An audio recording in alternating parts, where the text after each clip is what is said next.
दोस्तों, कैसे हैं आप लोग। उम्मीद है सभी लोग बहुत बढ़िया होंगे, अच्छे होंगे। ठीक है, जैसा कि हम लोग पढ़ रहे थे हिंदी के बारे में, और हिंदी में अभी हम लोगों ने पढ़ा था शब्द भेद। शब्द भेद हमारा चैप्टर चल रहा था, आप देखेंगे कौन सा चैप्टर चल रहा था, शब्द भेद। और शब्द भेद में हमने आपको बताया था, आप जानते भी हैं कि हिंदी में जितने भी शब्द हैं इनके कई सारे भेद होते हैं। तद्भव अलग है, तत्सम अलग है, देशज अलग है, विदेशज अलग है। उसके साथ में विलोम अलग हैं, पर्यायवाची अलग हैं, रूढ़ शब्द अलग हैं, यौगिक शब्द अलग हैं, योग रूढ़ शब्द अलग हैं। इनके बारे में हम विधिवत तौर पे पढ़ रहे थे। और पिछले लेक्चर में आप लोगों ने पढ़ा है शब्द भेद में रूढ़ शब्द क्या होते हैं, यौगिक शब्द क्या होते हैं, योग रूढ़ क्या शब्द होते हैं। ठीक वैसे ही हमने बताया था कि जैसे ही आगे हम लोग बढ़ेंगे तो शब्द भेद के जितने भी प्रकार हैं और जैसे जैसे प्रश्न बनते हैं उन सब पर हम लोग विस्तृत क्या करेंगे, अध्ययन करेंगे। ठीक है, तो हम ज़्यादा समय न लेते हुए अपनी क्लास को आगे बढ़ाते हैं। और आप लोग वीडियो को लाइक शेयर सब्सक्राइब करते रहिए। ठीक, शब्द भेद में हम लोगों ने देखा था अभी तक, पिछली क्लास में हमने देखा रचना या बनावट के आधार पर शब्द के कितने भेद होते हैं। और आज हम जो देखने वाले हैं वो हम क्या देखने वाले हैं कि जो हमारे शब्द होते हैं किस आधार पर, स्रोत के आधार पर, ठीक है, या फिर इतिहास के आधार पर।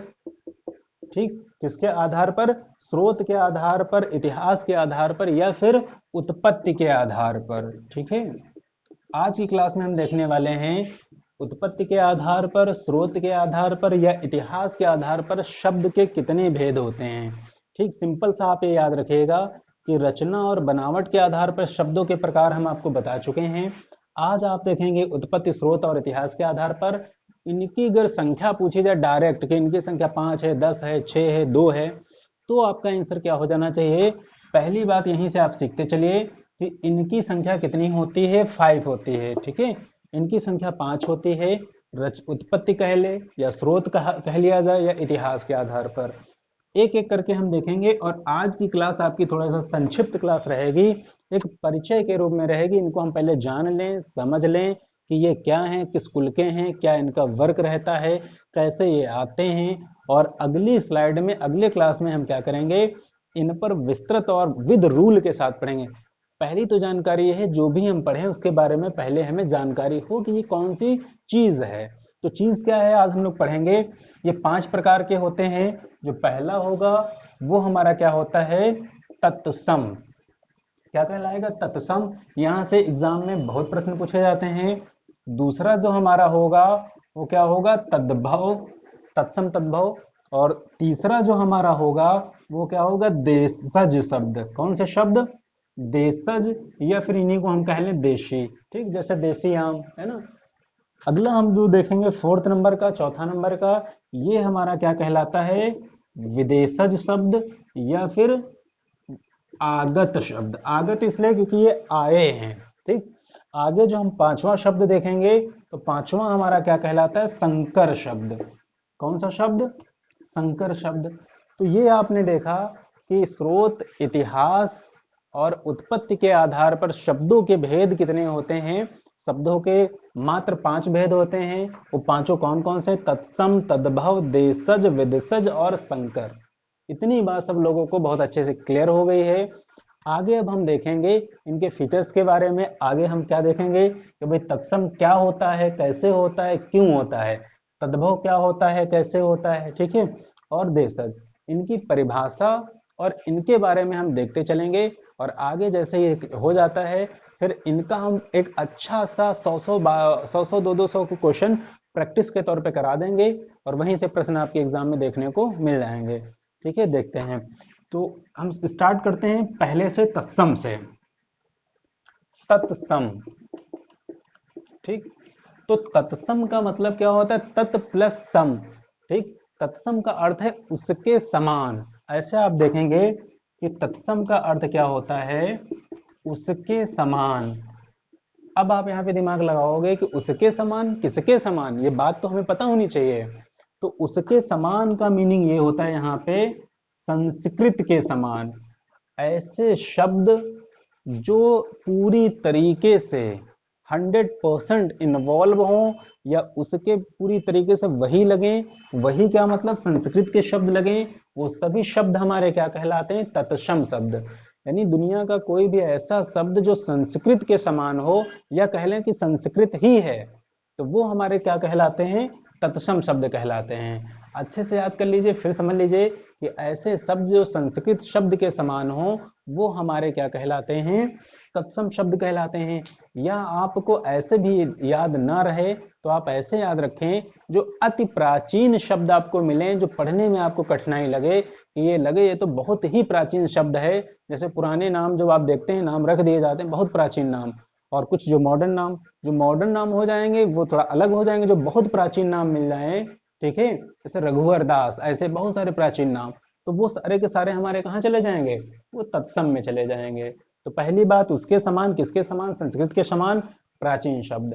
इनमें कोई भी परिवर्तन आज तक नहीं हुआ है। ये बात भी आपके लिए बहुत इंपॉर्टेंट है कि तत्सम शब्द उन शब्दों को भी कहते हैं जो अपने आप में मूल रूप में ही बने हुए हैं, उनमें कोई परिवर्तन, कोई छेड़छाड़ नहीं हुई, जैसे वो थे वैसे आज भी दिखाई पड़ते हैं, सुनाई पड़ते हैं, और बहुत प्राचीन शब्द होते हैं। जैसे एक आध एग्जाम्पल के लिए आपको हम बता दें, बाकी के सारे प्रैक्टिस में करवाए जाएंगे। अगर हम यहाँ पे बात कर लें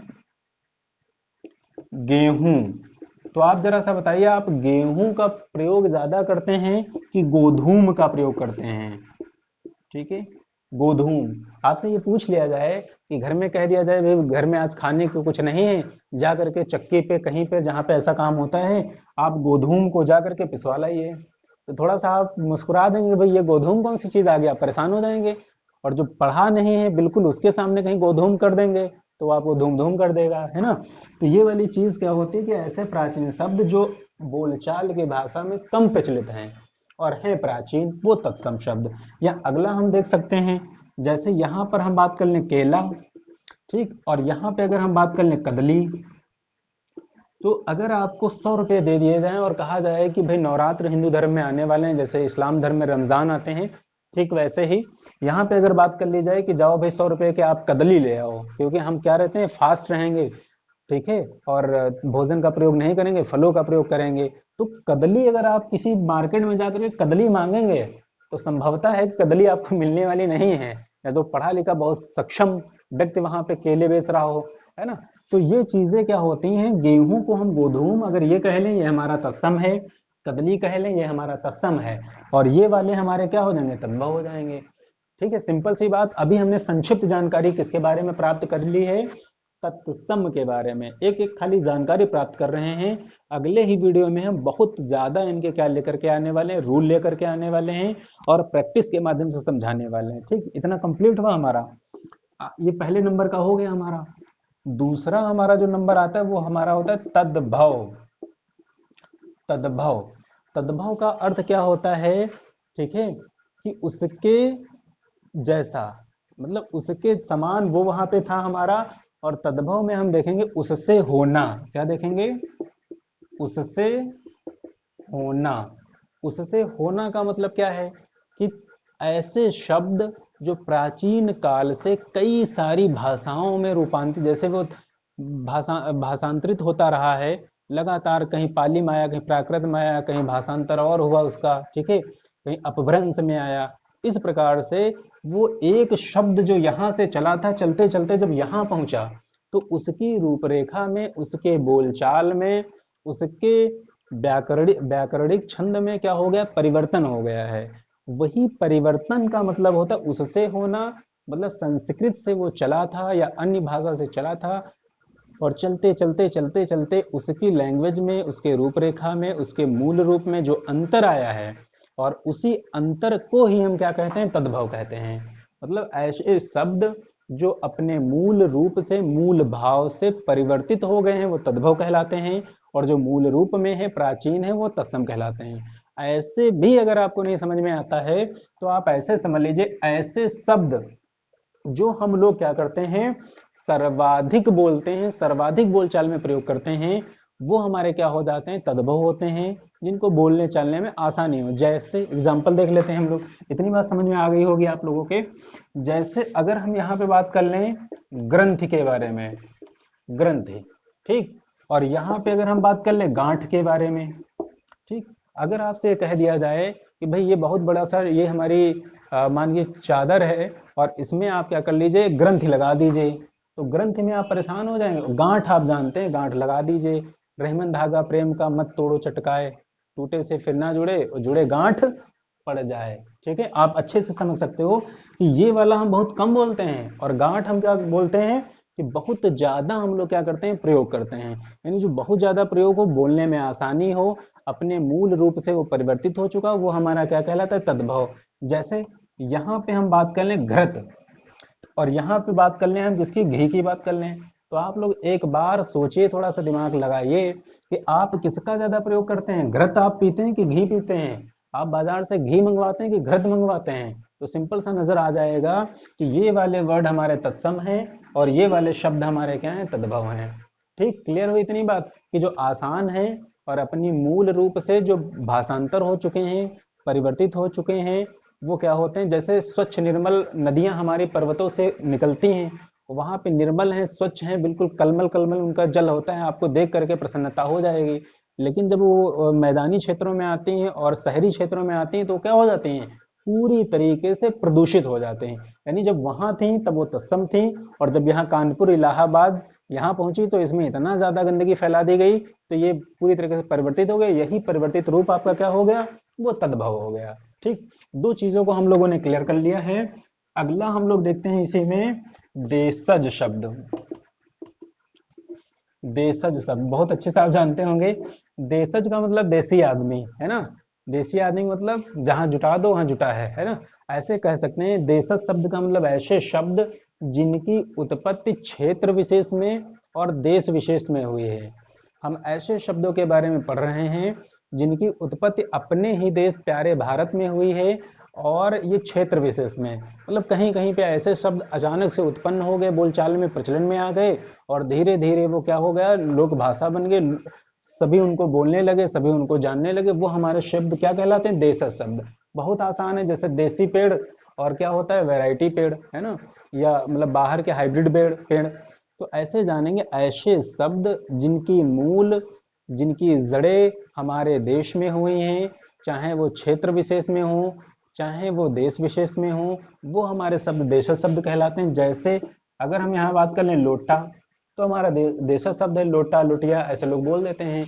या फिर जैसे हम सरों पे पगड़ी बांधते हैं, पगड़ी, ठीक है, तो पगड़ी, या ये हम वो शब्द कह नहीं रहे हैं, आप अपने मन में सोचिए, हजारों ऐसे शब्द हैं, ठीक है, जो आप रोज बोलते हैं, 24 घंटे बोलते हैं। या ऐसे कह लें कि आपका जन्म भारत में किसी भी क्षेत्र प्रांत विशेष में हुआ है, और जो आप आपस में बोलते हो, ठीक है, स्कूल कॉलेज में, बाहर ऑफिस में बोलते हो, वो शब्द नहीं, जो लोक भाषा में बोलते हो, वो सारे के सारे शब्द हमें कहाँ पे दिखाई पड़ते हैं, देशज शब्दों के रूप में। या बहुत आसान तरीके से हम ऐसे कह लें, ऐसे शब्द जिनकी उत्पत्ति देश में होती है, देश की भाषा में बोले जाते हैं, वो हमारे शब्द देशज कहलाते हैं। आगे प्रैक्टिस सेट जब हम करवाएंगे तो आपको समझ में बहुत अच्छे से आएंगे। ठीक, कंफर्म हुआ, इतनी बात भी हुई। आगे हम लोग बढ़ते हैं। आगे हम लोग क्या देखते हैं, विदेशज शब्द। कैसे शब्द, विदेशज शब्द या फिर आगत शब्द। विदेशज शब्द या आगत शब्द का मतलब, आगत का मतलब आने वाले, ऐसे शब्द जो हमारी मूल भाषा के नहीं हैं, जो किसी अन्य देश की भाषा से या अन्य राष्ट्र की भाषा से या अन्य क्षेत्र से हमारी भाषाओं में सम्मिलित हो गए हैं, और हम उनको इतना ज्यादा बोलचाल में प्रयोग करने लगे हैं कि वो शब्द भी हमारी मूल भाषा के तौर पे ही जाने पहचाने लगे हैं, लेकिन वो है नहीं हमारे। वो शब्द हमारे क्या कहलाते हैं, विदेशज शब्द या आगत शब्द। ऐसा होता क्या है, ऐसा इसलिए हुआ क्योंकि भारत में शुरुआत प्राचीन काल से ही लगातार यात्री आते रहे, उनके माध्यम से भाषा का संचार होता रहा, एक दूसरे में विनिमय होता रहा। या फिर हम कह लें कि भारत में जो शासन व्यवस्था है, ये भी कई बार आक्रांताओं के रूप में बदलती रही है। जैसे आप देखते हैं कि भारत में जो इस्लाम आता, मतलब भारत में जब मुस्लिम राज्य आता है, मुस्लिम शासक बनते हैं, जब आप पढ़ते हैं बाबर, अकबर, शाहजहां, इनके बारे में, तो वहां पर भी वो जो फारसी शब्द आए, अरबी शब्द आए, जो उनकी मूल भाषा हुआ करते थे, वहां से कुछ शब्द यहाँ छूट गए, रह गए। वही शब्द हमारे क्या कहलाए, विदेशी शब्द कहलाए। जैसे आप पढ़ते हैं अरबी फारसी भाषा में, जैसे आप पढ़ते हैं वहां पे जब जाएंगे, तो जैसे वकालत है, इज्जत है, कोर्ट है, ऐसे शब्द है ना, तो वो हमारे विदेशी शब्द कहलाए। एक तो ये हो गया इस्लाम के आने से, मतलब जो विदेशी मुस्लिम शासक हमारे वहाँ आए, उनके आने से कुछ हमारे शब्द यहाँ पे छूट गए। या फिर कह लेते हैं जो यात्री, जैसे आप पढ़ते हैं, कोई मोरक्को से आया इब्न बतूता, है ना, कोई चीन से आया इत्सिंग, है ना, इस प्रकार से बहुत सारे लोग आए, तो यहाँ पे रहे, प्रसार किया, कुछ चीजें यहाँ से ले गए, कुछ चीजें यहाँ छोड़ करके गए। आगे जब आप पढ़ते हो तो भारत में 1600 में जो कंपनियां लगना शुरू हो जाते हैं, ईस्ट इंडिया कंपनी, उसके माध्यम से भारत में कई वर्षों तक लगातार शासन किसका रहा? अंग्रेजों का रहा। और अंग्रेजों के माध्यम से यहाँ पे बहुत सारे शब्द छूट गए। कैसे? जैसे कंप्यूटर, जैसे ऑफिस हो गया, पेंसिल हो गया, है ना, ऐसे बहुत सारे शब्द जो हमारे अंग्रेजी भाषा से यहाँ छूट गए। अंग्रेजी भाषा कोई हमारी भाषा नहीं, फिर भी वो हमारे कौन से शब्द कहलाए? विदेशी शब्द कहलाए। चाहे वो अंग्रेजों के माध्यम से आए हों, चाहे वो मुस्लिम सरकारों, मुस्लिम शासकों के माध्यम से आए हों, चाहे यात्रियों के माध्यम से आए, जो हमारी मूल भाषा का शब्द नहीं है लेकिन हमारी मूल भाषा में सम्मिलित हो गया है, वो शब्द हमारे क्या कहलाते हैं? विदेशी शब्द कहलाते हैं। कंफर्म हुई? इतनी बात आपके समझ में आ रही होगी। आगे हम लोग देखते हैं, अगला हमारा जो रह गया है, अंतिम शब्द हमारा रह गया है। वो अंतिम शब्द हमारा क्या है? नंबर 5 का संकर शब्द। ठीक है, कंफर्म हुई इतनी बात? वो बहुत आप अच्छे से बात याद कर लीजिएगा। विदेशी शब्दों का मतलब ही यही होता है कि जो बाहर से हमारे वहां आ गए, और ऐसा लगातार होता रहा है, होता रहेगा भी, क्योंकि जो संचार के माध्यम है, चाहे हम प्राइम मिनिस्टर की बात कर लें या विदेश मंत्री की बात कर लें या और एम्बेसडर्स की बात कर लें, कि ये लगातार, या पर्यटन की बात कर लें, बहुत सारे हजारों पर्यटक हमारे यहाँ आते हैं, बहुत सारी चीजें धरोहर भारत की देखने। और भारत के लोग भी, बहुत सारे लोग कहाँ पे जाते हैं? बाहर में। जब आदमी बाहर जाएगा, रहेगा, खाएगा, कुछ दिन स्पेंड करेगा, तो वहाँ की बोलचाल से कुछ वो सीख करके आ जाएगा, और एक आध बार या कई बार वो बोलना शुरू कर देगा यहाँ पर, उसको कुछ और लोग भी बोलना शुरू कर देंगे, ऐसे ऐसे वो विस्तारित हो जाती है। ठीक, तो कुछ भाषाएं वहाँ की यहाँ आती रहती हैं, कुछ इंडियन लैंग्वेज हमारी कहाँ पे जाती रहती है? भारत के बाहर जाती रहती है। तो वो विदेशी शब्द, इनको हम बहुत अच्छे से पढ़ाएंगे। जैसे लालटेन हो गया, रिक्शा हो गया, रिक्शा जापानी हो गया, चीनी कहाँ हो गया? चीन का हो गया, है ना। ठीक, तो पास्तो आपका पुर्तगाल का हो गया। ऐसे जितने भी शब्द हैं वो एक पूरी सारणी बना करके हम बहुत विधिवत अच्छे से आपको पढ़ाने वाले हैं। आज ये संक्षिप्त क्लास है, पहले आप इनको जाने तो कि भाई ये कौन सी चीज है, तो वो चीज आपको बताई जा रही है। आगे जो हम देखने वाले हैं, लास्ट और अंतिम आज की क्लास का, तो हम किसके बारे में पढ़ेंगे? संकर शब्दों के बारे में। संकर शब्द क्या होते हैं?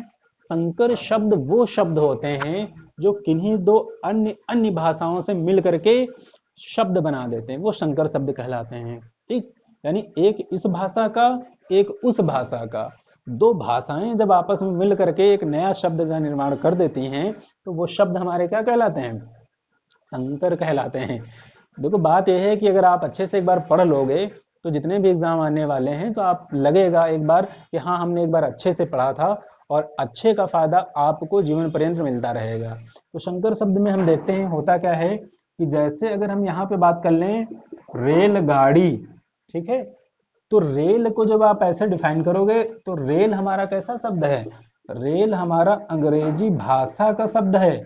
आप पढ़ते हैं RAI, रेलवे, है ना, इंडियन रेलवे, रेल।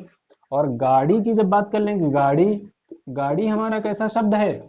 गाड़ी हमारा हिंदी शब्द है, यानी भारतीय शब्द है। ठीक है, तो जब ये चीज आप देखते हो, ठीक है, कि एक हमारा अंग्रेजी शब्द है, गाड़ी हमारा हिंदी शब्द है, यानी दोनों को हम क्रॉस करा दें, प्लस करा दें, तो दो अन्य अन्य भाषाओं से हमारे जो शब्द बने हैं, तो जैसे छायादार, छाया अलग है और दार अलग है, मतलब छाया किसी और भाषा का है, दार किसी और भाषा का है।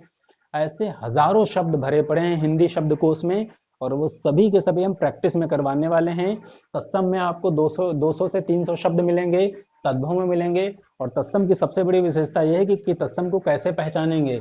जैसे अगर दोनों राम मिल जाते हैं, जैसे क्रम है या कर्म है, तो वो तत्सम में जाएगा। ठीक, या जैसे जो आपके हिंदी में क्या होते हैं, संयुक्त व्यंजक छात्रंग ज्ञा शा, तो वो भी आपके कहाँ जाते हैं? तत्सम में जाते हैं। जैसे अगर हम यहाँ कहते हैं ज्ञानी, तो तत्सम में। ठीक है, तो ऐसे जितने भी इनके रूल हैं आपको जो जैसे पूरे वर्ड बर्तन होता है और बर्तन होता है, एक बर्तन ये होता है और एक बर्तन ये होता है, तो ये सब आपको बताया जाएगा नेक्स्ट क्लास में कि इनके रूल कैसे होते हैं और किस माध्यम से ये तत्सम बनते हैं, पहचानेंगे कैसे कि कौन तद्भव है कौन तत्सम।